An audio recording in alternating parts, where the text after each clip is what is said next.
10 বছর দিয়ে কি করবোটা কি আমি 10 বছর দিয়ে? আমি তো বলছি আমি এই কাজের জন্য নই।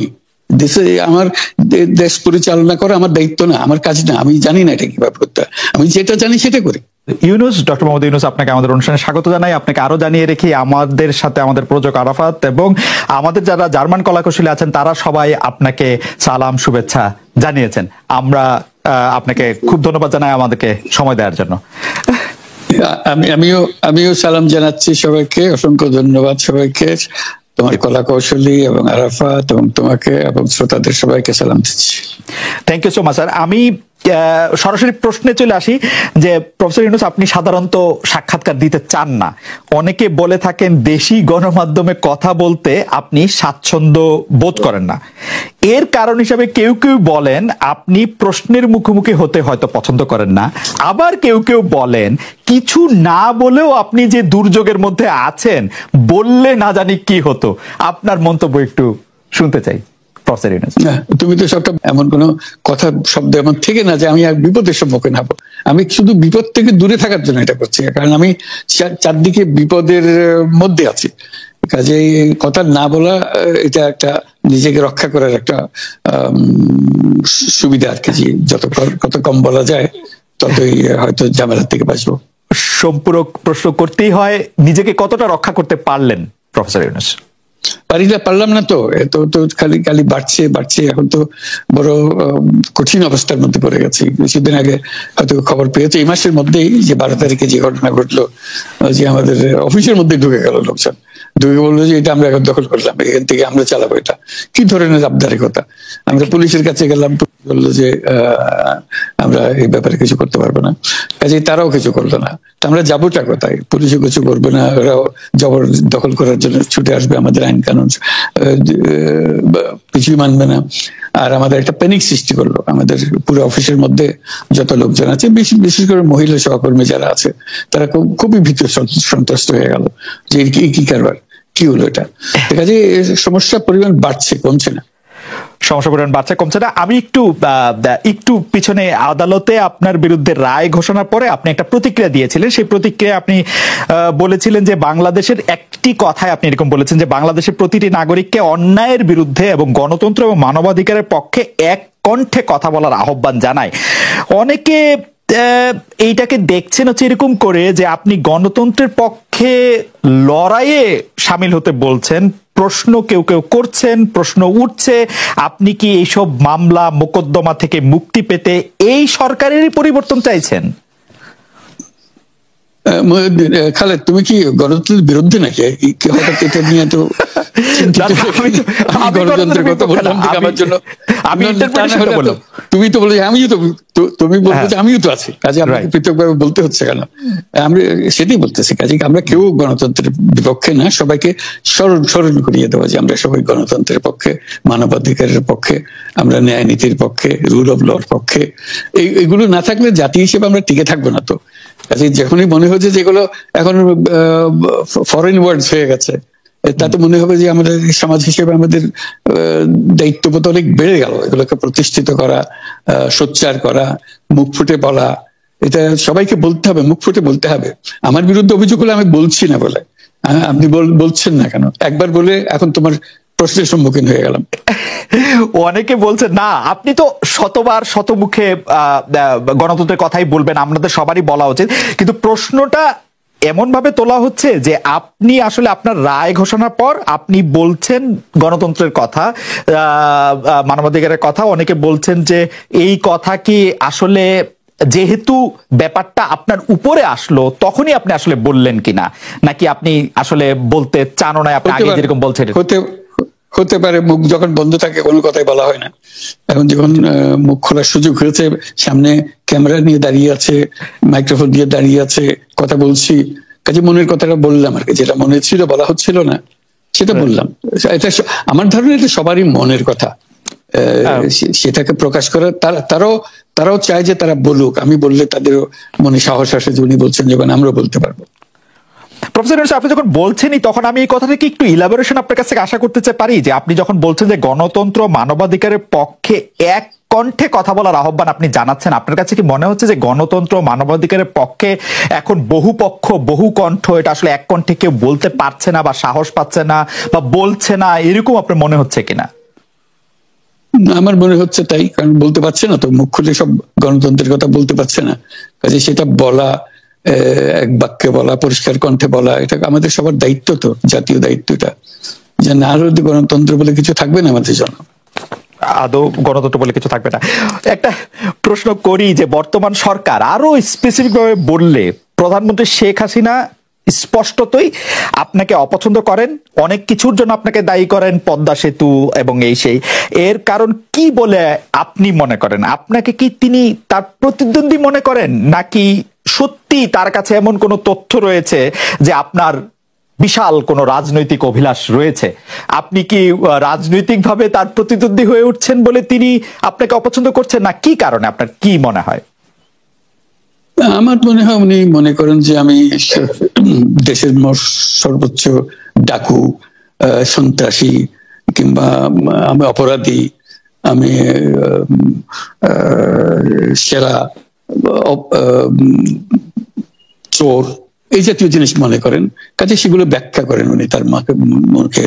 উনি বলেন যে আমি সুদখোর, আমি ঘুষখোর, আমি সব এমন সব কটু শব্দ ব্যবহার করেন যাতে মনে হয় যে আমার সম্বন্ধে তার ধারণা খুবই খারাপ। কিন্তু এইটা তো এরকম ছিল না। আমরা দেখেছি যে 96 থেকে 2001 সাল পর্যন্ত নানাভাবে এই সরকারি বা আওয়ামী লীগ সরকারি আপনার সাথে, বা আপনি আওয়ামী লীগ সরকারের সাথে একসাথে কাজ করতে কোনো সমস্যা হয়নি। আপনি এইটার জায়গাটাকে একটু, ব্যাকগ্রাউন্ডটাকে আমাদের একটু বলা যাবে, যে আপনার কাছে কি মনে হয় কেন এই শত্রুতার বা কেন এই অপছন্দের বিষয়টা একটু সৃষ্টি হলো বা তৈরি হলো? যেই হোক, এটা আমার তরফ থেকে হয়নি, আমি তাকে যথাযথ শ্রদ্ধা করে নিয়ে গেছিলাম আমাদের মাইক্রোক্রেডিট সামিটে ওয়াশিংটন ডিসিতে, আমাদের প্রধান অতিথি করে নিয়ে গেছি, সবাই সম্মান করেছে, কারণ এই মাইক্রোক্রেডিটটা তখন পৃথিবীর সামনে আসছে, বড় আকারে আসছে, এবং এটা বাংলাদেশের অবদান হিসেবে সবাই স্বীকৃতি দিচ্ছে। ওয়াশিংটনে দুনিয়ার সেরা যারা সবাই উপস্থিত ছিলেন, তার মধ্যে আমরা ওনাকে নিয়ে গেছিলাম এই জন্য যে বাংলাদেশের পক্ষ থেকে এই গৌরবটা যেন তিনি আমাদের পক্ষ হয়ে গ্রহণ করেন। উনিও রাজি হয়েছেন, উনিও গেছেন, করেছেন। কাজে এটা স্বাভাবিকভাবে এই সম্পর্ক থেকে যাওয়ার কথা ছিল, কিন্তু কি কারণে এটা ঘাটতি হতে আরম্ভ করলে বুঝতে পারলাম না। কিছুদিন পর থেকেই ওনার আচরণ এবং তার শব্দ পরিবর্তন হতে আরম্ভ করলো, এমন পরিবর্তন হলো এখন আমাকে চোট বদমাইশ ছাড়া আর কোনো বিষয়ে উনি মনে করেন বলে মনে হয় না আমার কাছে।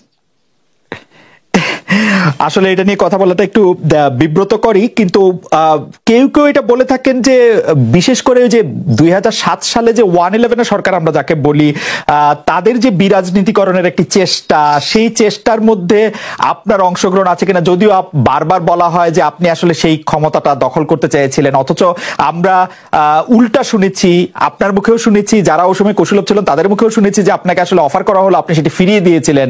কিন্তু কেউ কেউ আবার বলে থাকেন আপনি একটা লম্বা সময়ের জন্য চেয়েছিলেন। এইটি কি একটা কোনো কারণ হতে পারে? এই ব্যাপারটিকে আমাদের দর্শকদের জন্য মানে বা ইয়েদের জন্য একটু আপনি পরিষ্কার করবেন, যে আপনি আসলে রাষ্ট্রের সর্বোচ্চ ক্ষমতায় বা রাজনীতির জায়গায়, দেশ পরিচালনায়, সেগুলিতে আপনি আসলে আসতে চেয়েছিলেন কিনা, চান কিনা, বা ওই জায়গা থেকে?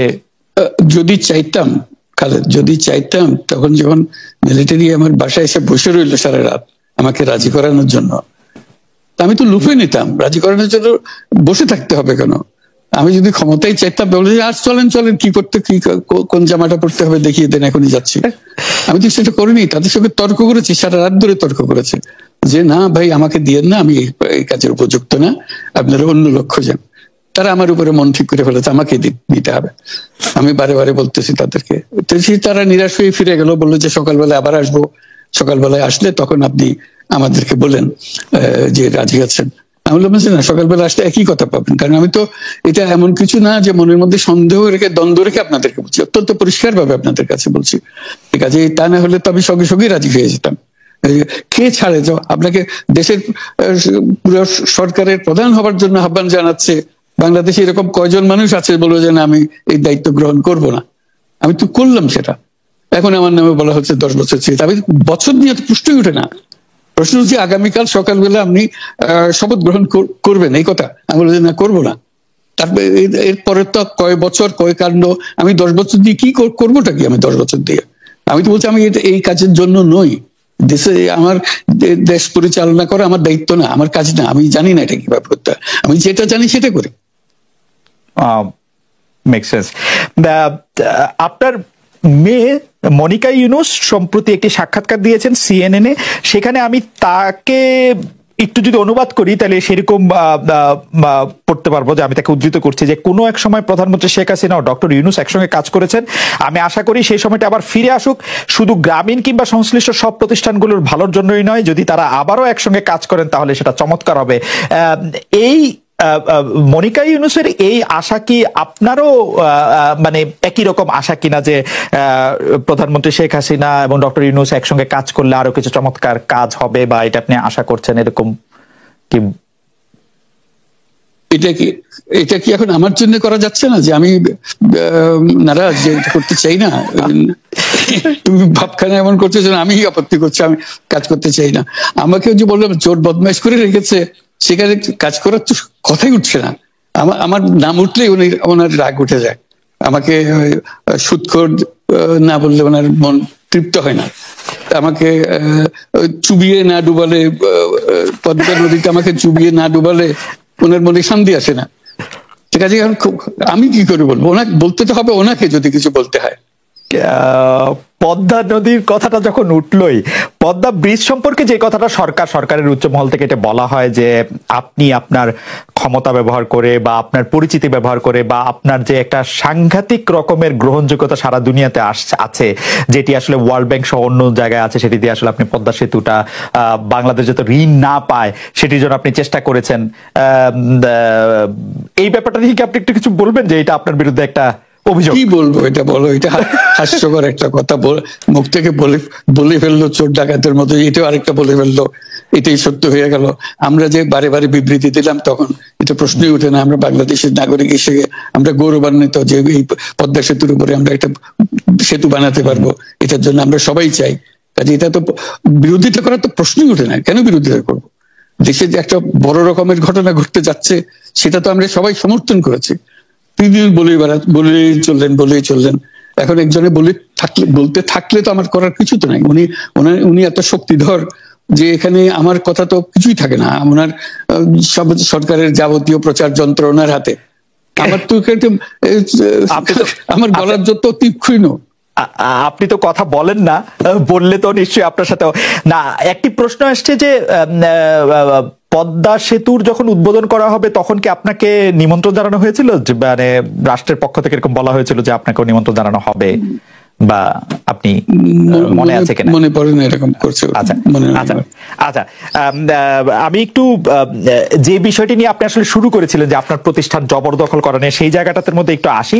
আমাদের যে আন্ডারস্ট্যান্ডিং, সেই আন্ডারস্ট্যান্ডিংটা হচ্ছে এরকম, আপনার হাত দিয়ে যখন গ্রামীণ টেলিকমের প্রতিষ্ঠা হয় তখন এর আয় থেকে আপনি গ্রামীণ ব্যাংকের সদস্যদের জন্য ব্যয় করার কথা বলেছিলেন বা ভেবেছিলেন। আপনি গ্রামীণ ব্যাংক থেকে চলে আসার সময় বা ওই আগে পরে আমরা দেখেছি যে সে আর্টিকেল অফ অ্যাসোসিয়েশনটা আসলে ওই একই রকম নাই, বদলানো হয়েছে। তো গ্রামীণ ব্যাংকের বা গ্রামীণ টেলিকমের এই বেনিফিশিয়ারি থেকে গ্রামীণ ব্যাংকের সদস্যদের আসলে বাদ কেন দেওয়া হয়েছে, মানে এইটার পিছনে কারণ কি? এখন গ্রামীণ টেলিকমের যে লভ্যাংশ তা কোন খাতে আসলে ব্যয় করা হয়, বা মানে যে আয়টা মুনাফা সেটি আসলে কিভাবে ব্যয় করা হয়? গ্রামীণ টেলিকম একটা স্বতন্ত্র প্রতিষ্ঠান, এটা কোম্পানিজ আইনের সেকশন 28 দ্বারা সৃষ্ট। তার অর্থ হলো যে এটাকে আইনের ভাষায় বলে non dividend company, guaranteed by limited by guarantee. কাজে এটার কোনো মালিক নাই, কাজেই মালিক যেহেতু নাই, এটা তার নিজের নিয়মে যারা গ্যারান্টি দিয়েছে, যারা গ্যারান্টির পরিমাণও খুব সীমিত, লিমিটেড বাই গ্যারান্টি, এটা 1000 টাকা মানে যদি যত তোলপাড় হয়েও যায় কোম্পানিতে, বহু পাওনা থেকেও যায় লোকজনের, যারা এটার পরিচালনা পরিষদে আছে তাদের দায়িত্ব হবে 1000 টাকা পর্যন্ত, এর দায়ী থাকবে 1000 টাকা পর্যন্ত, এর বেশি তার দায়িত্ব থাকবে না। কাজে এত সহজ সরল একটা জিনিস। তো সেটাই হলো গ্রামীণ টেলিকম।